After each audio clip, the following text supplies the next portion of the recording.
إن الحمد لله نحمده ونستعينه ونستغفره ونعوذ بالله من شرور أنفسنا ومن سيئات أعمالنا من يهده الله فلا مضل له ومن يضلل فلا هادي له وأشهد أن لا إله إلا الله وحده لا شريك له وأشهد أن محمدا عبده ورسوله صلى الله عليه وعلى آله وصحبه وسلم تسليما كثيرا أما بعد.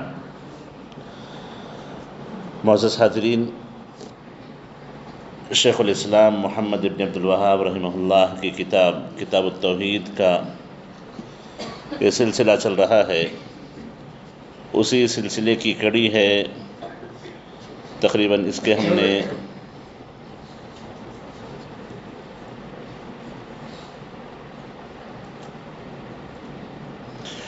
تقریباً 56 باب پڑھ چکے ہیں، ختم کیے ہیں. آج 57 چیپٹر ہے. باب ما جاء فی اللو، یعنی باب اس تعلق سے کہ اپنی بات چیت میں، اپنے معاملات میں اگر ایسے ہو جاتا، اگر یہ مسئلہ ہو جاتا، تو لفظ اگر مگر کا استعمال کرنا کہاں تک جائز ہے. اس کے تعلق سے مؤلف رحمہ اللہ نے یہاں پر کچھ آیات اور کچھ نصوص پیش کیے ہیں. مؤلف نے اس میں 2 آیتیں اور 1 حدیث اور تقریباً 6 مسائل کا تذکرہ کیا ہے. سب سے پہلی چیز، اگر کے استعمال سے توحید کا کیا تعلق ہے. دیکھیے، توحید کا یہ تقاضا ہے، اللہ کے ایک معبود ماننے کا یہ تقاضا ہے کہ آپ اپنے پورے معاملات اللہ کے حوالے کر کے رکھیں، اللہ کے فیصلوں کے اپنے آپ کو تابع رکھیں. اللہ نے جو آپ کی تقدیر لکھی ہے اس کو آپ تسلیم کر لیں. یہ توحید کا تقاضا ہے. جو موحد ہوتا ہے، جو ایک اللہ کا ماننے والا، ایک اللہ کا عبادت گزار بندہ ہوتا ہے، وہ اللہ کے تمام فیصلوں سے راضی ہوتا ہے.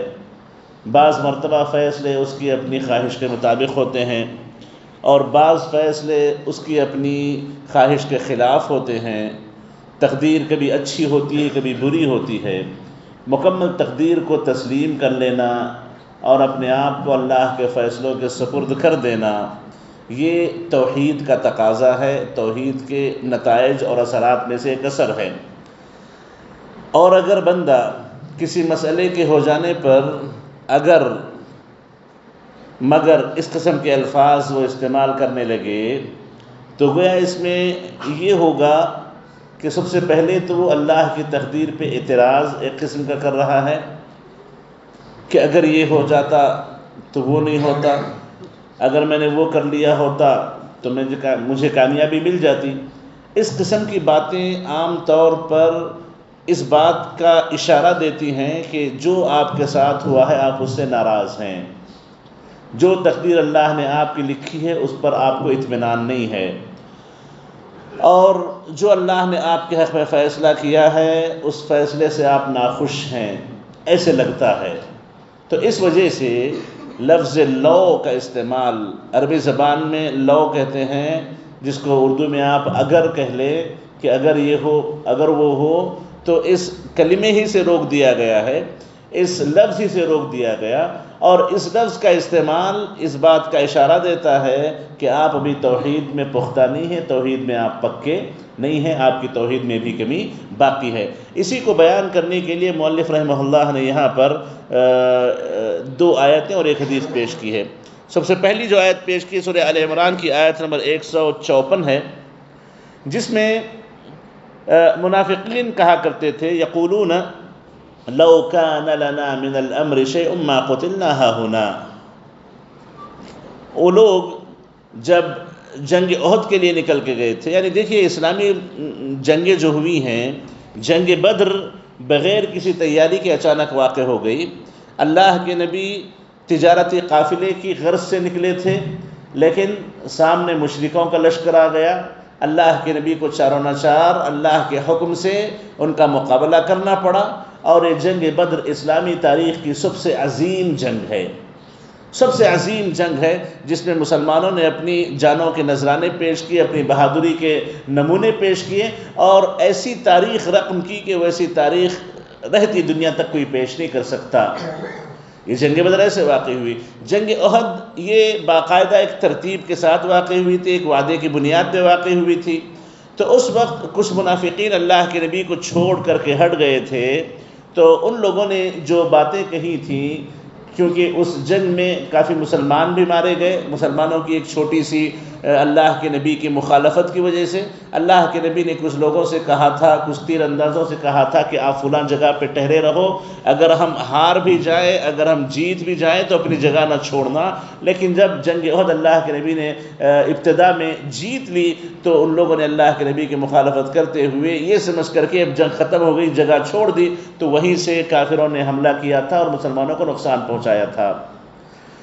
تو اس نقصان کے بعد یہ منافقین کہہ رہے تھے کہ لو کان لنا من الامر شیء ما قتلنا ہاہنا، وہ کہتے تھے کہ اگر ہماری بات مان لیتے، ہماری بات سن لیتے، ہمیں سمجھ لیتے تو ہم یہاں پہ مارے نہ جاتے، ہم یہاں پہ مارے نہ جاتے۔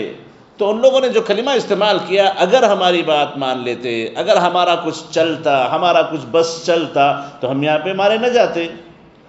تو یہ جو آیت مؤلف نے پیش کی ہے اسی کلمے کی خاطر کہ لو کان لنا من الامر شیء ما قتلنا ہاہنا، اگر ہمارے بس میں کچھ ہوتا۔ وہ آیت آگے کچھ ایسی ہے، اللہ نے جواب میں ان سے کہا تھا کہ قل لو کنتم فی بیوتکم، دیکھو اللہ نے جو تقدیر لکھ دی ہے وہ ہو کے رہنی ہے۔ اگر تم اپنے گھر پہ بھی ہوتے، یہ تو جنگ کا میدان ہے، اگر تم اپنے گھر پہ بھی ہوتے تو جن لوگوں کو جس جگہ مرنا لکھا ہوتا، جس کا قتل جہاں ہونا لکھا ہوتا، تو وہ نکل کر کے وہیں آتے اور وہیں ان کا انتقال ہوتا، وہیں وہ مارے جاتے، کیونکہ اللہ کی تقدیر ہے، جو اللہ نے لکھا ہے وہ ہونا ہے۔ وَلِيَبْتَلِيَ اللَّهُ مَا فِي صُدُورِكُمْ، اللہ تعالیٰ تمہارے سینوں میں کیا ہے، تمہارے دلوں میں کیا ہے، تمہاری نیتوں میں کیا ہے، ان سب کو اللہ جانچنا چاہتا ہے، تحقیق کرنا چاہتا ہے، اور اللہ تعالیٰ دلوں کے حالات کو بہتر طور پر جانتے ہیں۔ تو معزز حاضرین، اس میں اللہ تعالیٰ نے جو جواب میں کہا کہ لو کنتم فی بیوتکم، اگر تم اپنے گھروں پہ بھی ہوتے تو جن کی موت جہاں لکھی ہوتی وہ نکل کے آتے، وہیں پہ مرتے، جس کو جہاں قتل ہونا لکھا ہوتا وہ نکل کے آتا، وہیں پہ قتل ہوتا۔ اس میں اس بات کی واضح دلیل ہے کہ تقدیر حق ہے، اللہ نے جو فیصلہ کیا وہ ہو کے رہے گا۔ اس فیصلے کے خلاف اگر یہ ہو جاتا، اگر وہ ہو جاتا کہتے تو تقدیر پر اعتراض ہے، یہ تقدیر سے ایک قسم کی ناراضگی کا اظہار ہے، اور اس میں اس بات کی بھی دلیل ہے کہ دیکھو یہ لو اگر تمہیں کوئی فائدہ نہیں پہنچائے گا، تمہاری تقدیر کو بدل نہیں سکتا، تمہاری تقدیر کو بدل نہیں سکتا، کیونکہ اللہ نے کہہ دیا کہ جس کو جہاں مرنا لکھا ہے وہیں پہ آ کر کے مرتا، اگرچہ کہ وہ اپنے گھر کی چار دیواری میں چھپ کر کے بھی بیٹھا کیوں نہ ہو، لیکن جب موت لکھی ہوتی ہے تو نکل کے آتا ہے، اور جہاں موت لکھی ہوتی ہے وہیں اس کی موت ہوتی ہے۔ تو گویا اس آیت میں اللہ تعالیٰ نے جنگ احد کے موقع پر جن منافقوں نے اعتراض جتایا تھا تقدیر پر، اور جو ان کو نقصان ہوا تو اس نقصان پر ناراضگی کا اظہار کیا تھا، اور یہ کہنے لگے تھے کہ ہم سے مشورہ لینا چاہیے تھا، ہم بجائے اس کے کہ باہر نکل کے آ کے جنگ کرتے، ہم مدینے میں رہ کر کے مکے والوں کو اندر لے کر کے ان کو وہاں پہ مارتے، ان سے وہاں ہم جنگ کرتے، یہ زیادہ بہتر ہوتا۔ اس قسم کی باتیں جو وہ کہہ رہے تھے، اللہ تعالیٰ نے اس پر رد کرتے ہوئے یہ آیتیں نازل کی ہیں۔ اس کے بعد مؤلف رحمہ اللہ نے جو آیت پیش کی ہے وہ یہ ہے کہ الذین قالوا لاخوانہم وقعدوا لو اطاعونا ما قتلوا، جن لوگوں نے اپنے بھائیوں سے کہا اور خود بیٹھے رہ گئے، جنگ کے لیے نہیں نکلے، لو اطاعونا ما قتلوا، اگر وہ ہماری بات مان لیتے تو قتل نہیں ہوتے، اگر وہ ہماری بات مان لیتے تو قتل نہیں ہوتے۔ تو اس آیت میں بھی اللہ تعالیٰ نے ان کی اسی اعتراض کا ذکر کیا ہے کہ اگر ہماری بات مان لیتے قتل نہ ہوتے، اگر ہمارا مشورہ قبول کر لیتے نقصان نہ اٹھانا پڑتا۔ تو اس پر اعتراض کرتے ہوئے اللہ تعالیٰ نے یہاں پر دوبارہ یہی چیز پیش کی ہے کہ دیکھو جس کا قتل تقدیر میں لکھا ہو وہ خود چل کر کے وہاں تک آتا ہے، جس کا حادثہ جس کے حق میں اللہ نے لکھ دیا ہو وہ اس سے واقع ہو کے رہتا ہے، اگرچہ کہ وہ اپنے گھر کی چار دیواری کے اندر بھی کیوں نہ بیٹھا ہو۔ پھر اللہ نے اس کے بعد کہا قُلْ فَادْرَوْا عَنْ أَنفُسِكُمُ الْمَوْتَ إِن كُنتُمْ صَادِقِينَ، اگر تم اپنی بات میں سچے ہو نا کہ اگر وہ بات مان لیتے تو قتل نہ ہوتے، تو ایک کام کر کے دکھاؤ، اپنے آپ کو موت سے بچا لو۔ فَادْرَوْا عَنْ أَنفُسِكُمُ الْمَوْتَ، اپنے آپ کو موت سے بچا کے دکھاؤ۔ اگر تم سچے ہو اپنی بات میں، اگر مان لیتے تو قتل نہ ہوتے، اگر نہ جاتے تو نقصان نہ اٹھانا پڑتا، اگر یہ ہو گیا تو وہ ہو جاتا، بہت کہہ رہے ہو نا، اپنے نفس سے اپنے آپ سے موت کو بچا کے دکھاؤ۔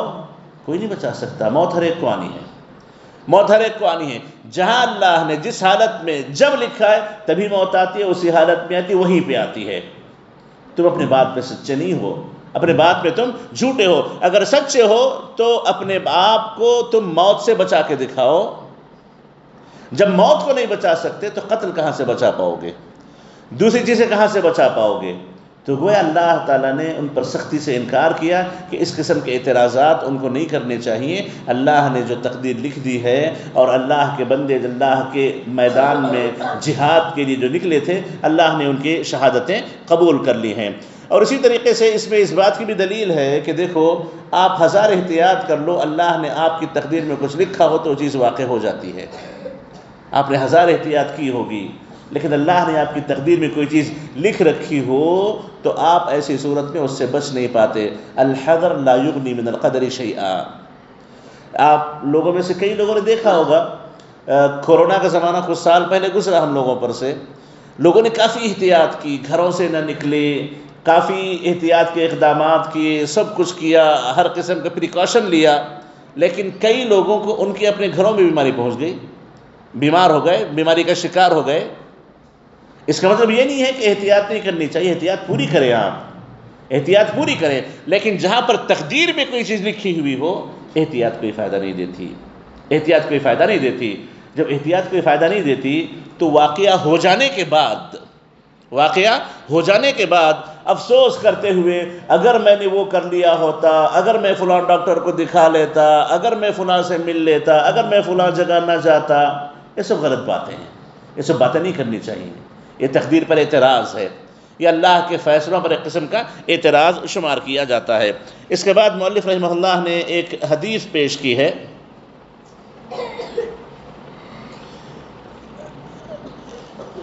حدیث صحیح مسلم کی ہے۔ ابو ہریرہ رضی اللہ تعالیٰ عنہ راوی ہیں، کہتے ہیں کہ نبی کریم علیہ الصلوۃ والسلام نے فرمایا احرص علی ما ینفعک، جو چیز تمہیں نفع بخش لگے اسے حاصل کرنے کی کوشش کرو، جو چیز تمہیں اچھی لگے، نفع بخش لگے، اسے حاصل کرنے کی کوشش کرو، یعنی حلال طریقے سے کرو، سب کچھ صحیح بات ہے، حلال ہو آپ کے لیے، جائز طریقے سے کوشش کرو، اور اللہ کی مدد مانگ کے کرو، اور کبھی عاجزی اختیار نہ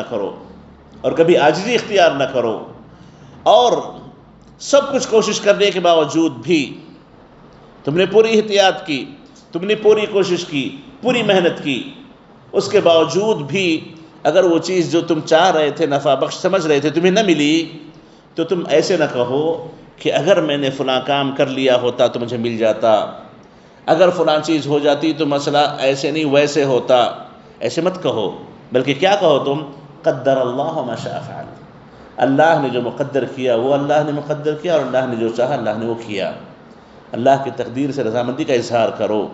کیوں؟ فَإِنَّ لَوْ تَفْتَحُ عَمَلَ الشَّيْطَانِ، کیونکہ یہ اگر کا جو لفظ ہے شیطان کا دروازہ وہیں سے کھولتا ہے، شیطان وہیں سے ایکٹیو ہو جاتا ہے، شیطان وہیں سے اپنا عمل دخل شروع کر دیتا ہے۔ تو گویا اس میں اس بات کی تعلیم دی جا رہی ہے، حدیث کا معنی یہ ہے کہ دیکھو عقل مند انسان وہ ہے جو اس کے لیے نفع بخش چیزیں ہوتی ہیں اس کو حاصل کرنے کی کوشش ضرور کرے، نفع بخش حاصل کرنے کی چیزیں، جو نفع بخش چیزیں ہوتی ہیں اسے حاصل کرنے کی کوشش ضرور کرے، وہ اس کے پیچھے جو بھی جائز طریقے ان جائز طریقوں کو ضرور استعمال کرے، اس میں کوئی حرج کی بات نہیں ہے، اسے استعمال کرنا چاہیے بالکل. اور عاجزی اختیار کر کے ہاتھ پہ ہاتھ رکھ کے بیٹھنا نہیں چاہیے. ہاتھ پہ ہاتھ رکھ کے نہ بیٹھے، وہ اللہ سے مدد مانگے، آگے بڑھے، کوشش کرے.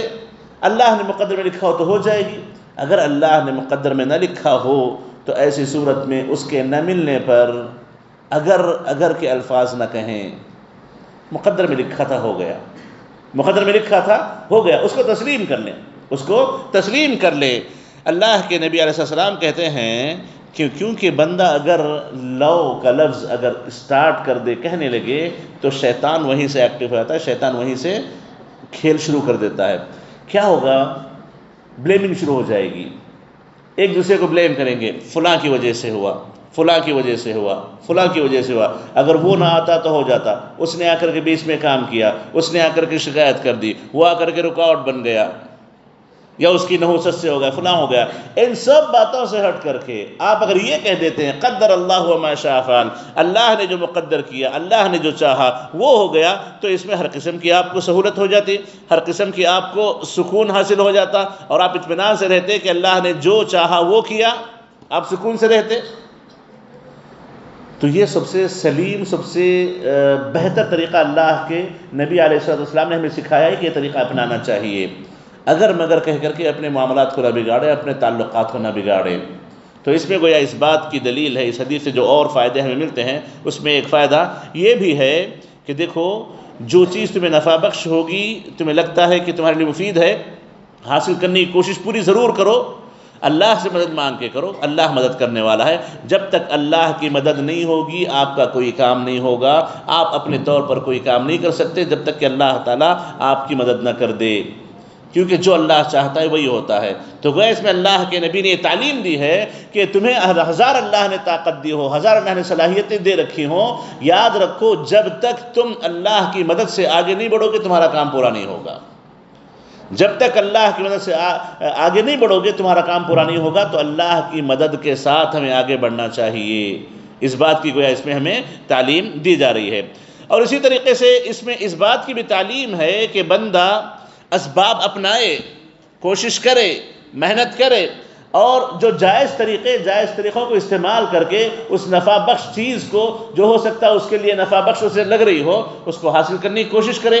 ایسے نہیں کہ ہاتھ پہ ہاتھ رکھ کے بیٹھ جائے، کوئی سبب نہ اپنائے، کوئی طریقہ نہ اپنائے، کہے کہ اللہ نے مقدر کیا ہو تو ہو جائے گا. نہیں، اللہ تعالیٰ چھپر پھاڑ کے چھت پھاڑ کے نہیں دیتے ہیں. اللہ تعالیٰ اسباب اپنانے والوں کو عطا کرتے ہیں، اللہ تعالیٰ اسباب اپنانے والوں کو عطا کرتے ہیں. اللہ کے نبی نے ایک مرتبہ کہا کہ اگر تم اللہ پر ویسے بھروسہ کرو جیسے بھروسہ کرنا چاہیے تو اللہ تمہیں ویسے ہی رزق دے گا جیسے اللہ پرندوں کو رزق دیتا ہے. اللہ کے نبی نے پرندوں کی کیا مثال بیان کی، اس کے بعد کہا کہ صبح اپنے گھونسلوں سے بھوکے نکلتے ہیں تو واپس پیٹ بھر کے اپنے گھونسلوں کو واپس آتے ہیں.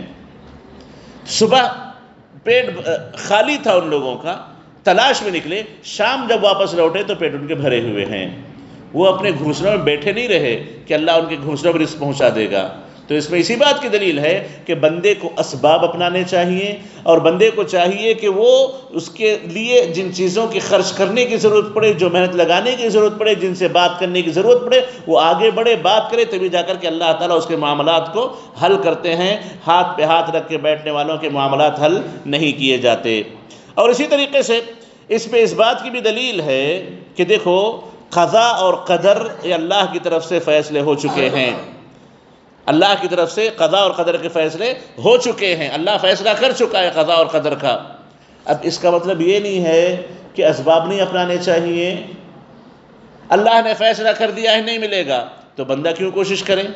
اللہ نے فیصلہ کر دیا ہے مل کے رہے گا تو بندہ کیوں کوشش کرے؟ نہیں، بندہ کوشش کرے، محنت کرے، اسباب اپنائے تو اللہ تعالیٰ اس کے لیے راستہ کھول دیتے ہیں، اللہ تعالیٰ اس کے لیے راستہ کھول دیتے ہیں. تو اس اعتبار سے اس میں اسی بات کی تعلیم دی جا رہی ہے کہ بندے کو چاہیے کہ وہ اللہ تعالیٰ پر مکمل بھروسہ کرتے ہوئے اور اس کی مدد کو مانگتے ہوئے آگے بڑھے.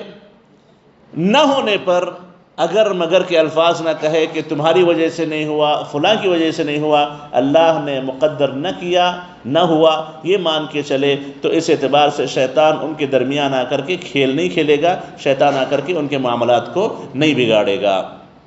تو یہ لو کے تعلق سے بات تھی۔ لو کا جو لفظ ہے، جیسے میں نے کہا کہ اگر قرآن کی بعض آیات میں اور بعض احادیث میں اس کا ذکر ملتا ہے، جیسے نبی کریم علیہ السلام نے کہا تھا کہ لو استقبلت من امری ما استدبرت لما سقت الہدی، یا پھر ایسے کئی الفاظ جیسے قرآن میں ہے لو کان فیہما آلہۃ الا اللہ لفسدتا۔ تو لو کا لفظ، اگر کا لفظ کہاں استعمال کر سکتے ہیں، کہاں استعمال نہیں کرنا چاہیے؟ تو اس کے تعلق سے قاعدہ یاد رکھیں کہ اگر کوئی ایسا مسئلہ ہو، کوئی ایسی بات ہو جس میں انسان خیر چاہتے ہوئے، خیر کو طلب کرتے ہوئے لو کا استعمال کرتا ہے، اللہ کا شکر ادا کرتے ہوئے لو کا استعمال کرتا ہے، تو یہ کوئی حرج کی بات نہیں۔ جیسے انسان کو اللہ نے توفیق دی، کوئی نیکی کا کام کر لیا، تو یہ بولے کہ اگر اللہ کی توفیق نہ ہوتی تو میں نہ کر پاتا، اچھی بات ہے، الحمدللہ، اللہ کی تعریف میں ہے، اللہ کے شکر میں ہے، نیکیوں کی محبت میں ہے۔ اور اگر کوئی یہ کہتا ہے کہ اگر مجھے موقع ملے، اگر مجھے اللہ حیثیت دے تو میں یہ فلاں نیکی کا کام کروں گا، فلاں نیکی کا کام کروں گا، اچھی چیز ہے، اچھی بات ہے۔ تو نیکیوں میں، اللہ کے شکر ادا کرنے میں، یا نیکیوں کی تمنائیں کرتے ہوئے اگر کوئی بندہ لو لفظ اگر کا استعمال کرتا ہے تو شریعت اس سے روکتی نہیں ہے، اس سے شریعت روکتی نہیں ہے۔ اور اگر وہی بندہ لو کا استعمال اس اعتبار سے کرتا ہے کہ کائے کو مجھ سے چیز چھوٹ گئی، ایسے کیوں ہو گیا، اعتراض کرتے ہوئے، شکایت کرتے ہوئے، یا اسی طریقے سے کچھ ایسی باتیں کہتے ہوئے جس سے وہ تقدیر پر ایک قسم کا اعتراض نظر آتا ہو، تو ایسی جگہ پر انسان اگر کا لفظ استعمال نہ کرے بلکہ وہ اپنی زبان کو بند رکھے، یہ اس کے حق میں زیادہ بہتر ہے۔ اپنے آپ کو روکے رکھے، یہ اس کے حق میں زیادہ بہتر ہے۔ اور اسی سے اس حدیث میں منع کیا گیا ہے کہ آپ کی ہزار کوشش کے باوجود اگر کوئی چیز آپ کو نہ مل پائے تو اگر کا استعمال نہ کریں، آپ یہی کہیں کہ جو اللہ نے مقدر کیا وہی ہوا، اور اللہ جو چاہتا ہے وہی ہوتا ہے۔ وہی بات یہاں پر اللہ کے نبی علیہ السلام نے سکھائی ہے، کیونکہ اللہ تعالیٰ فرماتے ہیں ما اصاب من مصیبت الا باذن اللہ، کہ جو بھی مصیبتیں واقع ہوتی ہیں، جو بھی واقعات رونما ہوتے ہیں، جو بھی تکلیفیں کسی کو پہنچتی ہیں، وہ اللہ کی اجازت سے ہیں، اللہ کی اجازت سے وہ چیزیں ہو رہی ہیں۔ تو اس اعتبار سے اگر کا استعمال، جیسے میں نے کہا، اللہ کے شکر میں ہو، کوئی حرج کی بات نہیں۔ جیسے کوئی کہے کہ اگر اللہ نے توفیق نہ دی ہوتی تو میں یہ کام نہ کر پاتا۔ اور اگر کا استعمال اگر کسی نیکی کی تمنا میں ہو تو اس میں بھی کوئی حرج کی بات نہیں۔ جیسے ایک حدیث میں آتا ہے کہ 4 قسم کے لوگ ہوتے ہیں۔ ایک عالم ہے جو اللہ کے راستے میں دین علم بانٹ رہا ہے، خود بھی عمل کر رہا ہے، اس کو بڑا اجر ہے۔ ایک مالدار ہے جو اللہ کے حقوق، بندوں کے حقوق سب ادا کر رہا ہے، اللہ کے راستے میں پیسہ خرچ کر رہا ہے، وہ بھی بڑا قابل رشک ہے۔ اور ان دونوں کو دیکھ کر کے اگر کوئی یہ تمنا کرے کہ کاش میرے پاس بھی اس جیسا علم ہوتا تو میں بھی یہی کرتا، کاش میرے پاس اس جیسا پیسہ ہوتا تو میں بھی یہی کرتا، جو آدمی اس قسم کی نیک تمنا کرتا ہے، حدیث کے مطابق اللہ تعالیٰ اسے بھی اتنا ہی اجر عطا کرتے ہیں انشاءاللہ تعالیٰ۔ اللہ تعالیٰ اسے بھی اتنا ہی اجر عطا کرتے ہیں اگر وہ نیک تمنا رکھے کہ کاش میرے پاس بھی پیسہ ہوتا تو میں بھی ایسے ہی خرچ کرتا، کاش میرے پاس علم ہوتا تو میں بھی اسے ایسے ہی بانٹتا۔ تو اس سے یہ پتہ چلا کہ لو کا استعمال اگر آپ خیر کے استقبال کے لیے، مستقبل میں خیر کی تمنا کے لیے کرتے ہیں تو انشاءاللہ اس میں کسی قسم کے کوئی حرج کی بات نہیں ہے۔ تو یہ باب مؤلف رحمہ اللہ نے یہاں پہ پیش کیا۔ اس کے بعد ایک اور چھوٹا سا باب ہے، باب النہی عن سب الریح، یعنی ہوا کو برا بھلا کہنے سے روکا گیا ہے۔ اس باب میں مؤلف رحمہ اللہ نے ایک حدیث اور 4 مسائل پیش کیے ہیں۔ ابی ابن کعب رضی اللہ تعالیٰ عنہ کی ترمذی کی حدیث ہے کہ رسول اللہ علیہ السلام نے فرمایا لا تسبوا الریح، ہوا کو گالی مت دو، ہوا کو گالی مت دو، فاذا رأیتم ما تکرہون، فقولوا، اگر تم کچھ ایسا دیکھو کہ ہوا سے تم کو تکلیف ہو رہی ہو، ہوا تمہاری چیزیں اڑا کے لے جا رہی ہو، ہوا سے کسی قسم کی کوئی تکلیف تمہیں اٹھانی پڑ رہی ہے، تو تم کیا کہو؟ اے اللہ، اللہم انا نسألک من خیر هذه الریح وخیر ما فیها وخیر ما امرت به ونعوذ بک من شر هذه الریح وشر ما فیها وشر ما امرت به. یہ دعا کر لو، یعنی اللہ سے مانگو کہ اے اللہ، اس ہوا میں جو کچھ خیر ہے میں تو اس سے خیر کا مطالبہ کرتا ہوں، اور اس ہوا کے اندر اللہ نے جو خیر رکھا ہے اس خیر کا میں تو اس سے مطالبہ کرتا ہوں، اور اس ہوا کو جن باتوں کا حکم دیا گیا ہے، ہوا اللہ کے حکم سے چلتی ہے، ہوا اللہ کے حکم سے چیزوں کو اٹھاتی ہے، گراتی ہے، پٹکتی ہے، جو کرتی ہے کہ اللہ کے حکم سے کرتی ہے، تو اللہ نے جس چیز کا اس ہوا کو حکم دیا ہے اس کا خیر اللہ میں تو اس سے چاہتا ہوں. یعنی خیر والی ہوا، ہوا میں جو خیر رکھا ہے، اور ہوا کو جن خیر کا حکم دیا گیا ہے اس خیر کا اللہ سے مطالبہ کرو، اور یہ کہو اے اللہ اس ہوا کی شر سے میری حفاظت فرما، اور اس ہوا میں جو شر ہے اس سے میری حفاظت فرما، اور اس ہوا کو جس بھی شر کا حکم دیا گیا ہے اس سے میری حفاظت فرما. یہ کہنا چاہیے، بجائے اس کے کہ انسان برا بھلا کہنے لگے، ہوا کو برا بھلا کہنے لگے. نہیں، بلکہ وہ کیا کہے؟ اے اللہ اس ہوا سے مجھے خیر پہنچا، اس ہوا کے شر سے مجھے محفوظ فرما. یہ دعا اسے کرنی چاہیے. مؤلف رحمہ اللہ نے یہاں پر اس حدیث کو پیش کیا ہے، اور اس کا کتاب التوحید سے تعلق یہ ہے کہ دیکھیے، ہوا خود سے نہیں چلتی ہے، اللہ کے حکم سے چلتی ہے. جیسا آپ جانتے ہیں کہ ایک پتا بھی درخت سے گرتا ہے تو اللہ کے حکم سے گرتا ہے، ایک پتا بھی درخت سے گرتا ہے اللہ کے حکم سے گرتا ہے. تو ہوائیں جب چلتی ہیں تو اللہ کے حکم سے چلتی ہیں، اللہ کا حکم ہے یہ ہوائیں چلتی ہیں. تو گویا ہواؤں کو چلانے والا اللہ تعالیٰ ہے. اگر آپ ہوا کو گالی دیں گے تو گالی ہوا کو تو نہیں لگے گی، نعوذ باللہ، گالی جائے گی نعوذ باللہ اللہ تعالیٰ کو. گویا ہوا کے چلانے والے کو آپ برا بھلا کہہ رہے ہیں، ہوا کو حکم دینے والے کو آپ برا بھلا کہہ رہے ہیں، جو کہ توحید کے منافی ہے. توحید کیا ہے؟ کہ آپ اللہ کے تمام احکام کو تسلیم کریں. توحید یہ ہے کہ آپ اللہ کے تمام فیصلوں کو تسلیم کریں. جب اللہ کے حکم سے یہ ہوا چل رہی ہے، اللہ کے حکم سے ہوا کسی چیز کو اٹھاتی ہے، کسی چیز کو گراتی ہے، تو ایسی صورت میں یہ اللہ کے حکم سے ہو رہا ہے، اس پر اعتراض اللہ پر اعتراض کے برابر ہے. اس پر اعتراض کرنا اللہ پر اعتراض کرنے کے برابر ہے، اور اللہ پر اعتراض یہ توحید میں خلل اندازی ہے، توحید کی کمی ہے، توحید میں خلل ہے. اگر بندے کو مکمل توحید اس کے پاس ہوتی، اللہ پر مکمل بھروسہ ہوتا، اس کے فیصلوں سے مکمل راضی ہوتا، تو کبھی ہوا کو برا بھلا نہ کہتا، کبھی ہوا کو برا بھلا نہ کہتا، کیونکہ ہوا اللہ کے حکم سے چلتی ہے. جیسا اس سے پہلے باب گزر چکا ہے کہ زمانے کو گالی مت دو، زمانے کو گالی مت دو، کیونکہ زمانہ اللہ کے ہاتھ میں ہے. دن و رات اللہ کے حکم سے آتے جاتے ہیں، زمانہ اللہ جیسے چاہتا ہے پھیرتے رہتا ہے، تو زمانے کو تو گالی نہیں ہوگی، گویا گالی دینے والا اللہ کو نعوذ باللہ گالی دے رہا ہے. تو اسی طریقے سے ہوا کو گالی دینے سے منع کیا گیا ہے، کیونکہ ہوائیں اللہ کے حکم سے چلتی ہیں، اور اللہ تعالیٰ کے حکم سے چلنے والی چیزوں کو نہ ماننا، نہ تسلیم کرنا، یاد رکھیں یہ اللہ کو برا بھلا کہنے کے برابر ہے، کیونکہ ہوا بھی اللہ کی ایک مخلوق ہے. ہوا بھی اللہ کی ایک مخلوق ہے، اور مخلوق اللہ کی اطاعت و فرما برداری میں لگی ہے. جیسے پوری مخلوقات ہیں، آسمان ہیں، زمین ہیں، جانور ہیں، جتنی مخلوقات ہیں وہ اللہ کی اطاعت و فرما برداری میں لگے ہیں، اسی طریقے سے ہوا بھی اللہ تعالیٰ کی اطاعت اور فرما برداری میں لگی ہے. تو اس سے یہ پتہ چلا کہ ہوا کو برا بھلا نہیں کہنا چاہیے. ہوا کو برا بھلا کہنا یہ توحید میں خلل کی نشانی ہے، توحید میں کمی کی نشانی ہے. اور اسی طریقے سے اس میں اس بات کی بھی دلیل ہے کہ دیکھو، ہواؤں کو اللہ کئی حکم دیتا ہے، جس میں بعض لوگوں کا فائدہ ہوتا ہے اور بعض لوگوں کا نقصان ہوتا ہے. اللہ کے حکم سے ہوتا ہے، بندے اس کو تسلیم کر کے رہیں، بندے اس کو تسلیم کر کے چلیں. یہی بات اس کی توحید اور اس کی دنیا و آخرت کی کامیابی کے لیے بڑی مفید ہے. ورنہ ایسی چیزوں کو برا بھلا کہنا اس کے مالک کو برا بھلا کہنے کے برابر ہے. جیسے کوئی بندہ کسی کپڑے کو یا کسی ٹوپی کو یا کوئی بنی ہوئی چیز کو یا کوئی بھی پروڈکٹ ہو اسے گالی دے. پروڈکٹ خود سے نہیں بنا ہوتا ہے، اس کی کمپنی بناتی ہے، اس کا مالک اسے بناتا ہے، اس کا سینے والا اسے سیتا ہے. تو گویا آپ کپڑے کو نہیں، کپڑے سینے والے کو گالی دے رہے ہیں.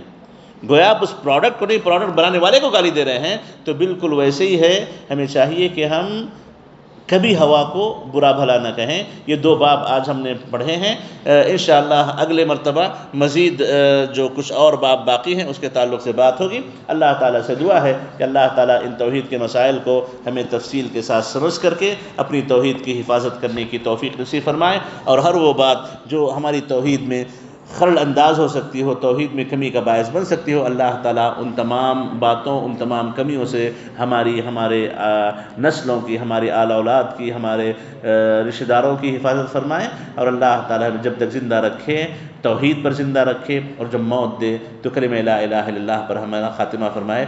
آمین۔ وصلی اللہ وسلم علی نبینا محمد وآلہ وصحبہ اجمعین۔